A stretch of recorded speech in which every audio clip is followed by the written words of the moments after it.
আপনি খুবই নিমজ্জিত আছেন। আপনি যদি ফেইল করেন তাহলে কি হবে? কিন্তু আপনি কি কখনো ভেবেছেন আপনি যদি জিতে যান, যদি সফল হন তখন কি হবে? Do you have a business idea but you cannot get started with? Is something is there to holding you back? Believe me, you are not alone. আমি জানি উদ্যোক্তা হওয়াটা কতটাই চ্যালেঞ্জিং একটি বিষয়। Sleepless Knights, fear of frustrations, অনেকের কাছে প্রশ্ন, আমি কি good enough? Can I do it? Can I make it happen? Hello, আমি শুভঙ্কর। গত 30 বছর ধরে আমি ম্যানেজমেন্ট কনসাল্টিংয়ে আছি।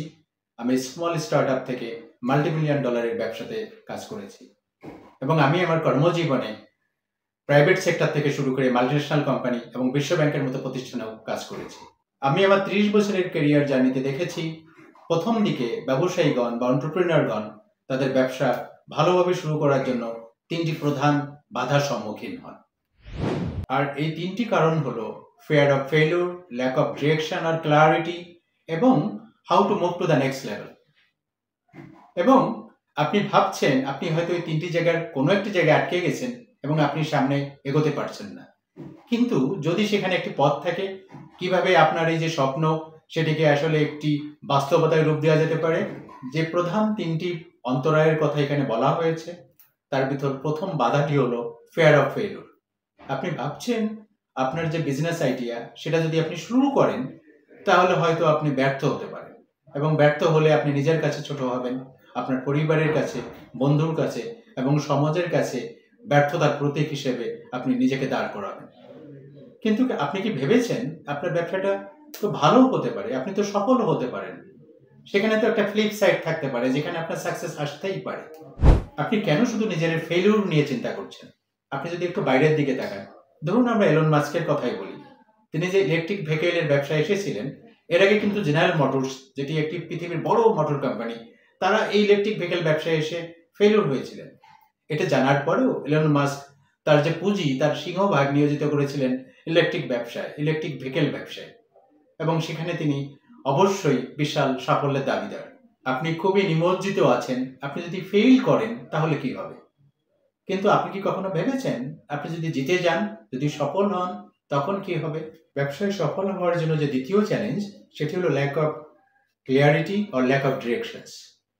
আমরা অনেক ব্যবসা প্রতিষ্ঠানকে দেখি যে তারা তাদের যে মিশন, ভিশন এবং পারপাস সম্বন্ধে ক্লিয়ার না, এবং যদি সেটি ক্লিয়ার না হয় তাহলে কিন্তু উনি ওনার স্টেক হোল্ডারকে অ্যালাইন করতে পারেন না এবং ওনার যে কাঙ্ক্ষিত রুট সেখানে পৌঁছাতে পারেন না। এখানে আসলে অনেক ক্ষেত্রে আমরা মনে করি যে ভিশন, মিশন এবং পারপাস খুব গুরুত্বপূর্ণ না, কিন্তু these are the souls of a business, এবং এগুলো যদি ক্লিয়ার না হয় ব্যবসা কখনোই তার যে বিজনেস অবজেক্টিভ সেটাকে কখনোই পূরণ করতে পারে না।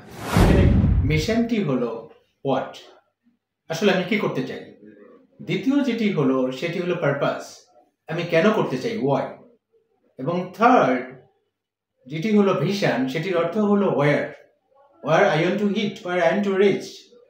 সর্বশেষ যে বাধাটি সেটা how to move to the next level, how to grow. So অনেক ব্যবসায়ীর ক্ষেত্রে আমরা দেখেছি উনি শুরু করেছেন, শুরুটা ঠিকই ছিল, কিন্তু একটু পরে স্টাক হয়ে গেছেন। উনি বুঝতে পারছেন না উনি কিভাবে স্কেল আপ করবেন এবং তার পরবর্তী ধাপে পৌঁছাবেন। এ প্রসঙ্গে আমরা এনভিডিয়ার এক্সাম্পলটি বলতে পারি। আমরা যে আজ সিলিকন ভ্যালির কথা শুনি, সিলিকন ভ্যালি গড়ে উঠেছিল সিলিকন চিপসের উপর নির্ভর করে, অর্থাৎ সেমিকন্ডাক্টর। এবং আমরা জানি যত ইলেকট্রনিক ডিভাইসেস, অ্যাপ্লিয়েন্সেস আছে, including computers, anything, it runs by semiconductor. এবং যে সেমিকন্ডাক্টরের ব্যবসাতে প্রথমে ইন্টেল এসেছে, আইবিএম এসেছে এবং অনেক বড় বড় গ্লোবাল কোম্পানি এসেছে, সেখানে হঠাৎ করে কিভাবে এনভিডিয়া কোম্পানি সবাইকে আউট পারফর্ম করে সামনের দিকে এগিয়ে গেল। এনভিডিয়ার মূলমন্ত্র যারা বছরে 2বার করে তাদের প্রোডাক্টের যে পারফরমেন্স সেটাকে তারা এক্সিড করবে, আরো বাড়িয়ে দিবে, সেটি কাস্টমার চাক বা না চাক। আসলে কাস্টমার অনেক ক্ষেত্রে তার চাহিদার কথা প্রকাশ করে, যেটি খুবই এক্সপ্লিসিট থাকে। অনেক ক্ষেত্রে কিন্তু তারা ইমপ্লাইড ভাবে চায় তাদের প্রোডাক্টটি তাদেরকে আরো ভালো আউটকাম দিক, আরো বেশি স্মুথ হোক, আরো ভালো পারফরমেন্স আসুক।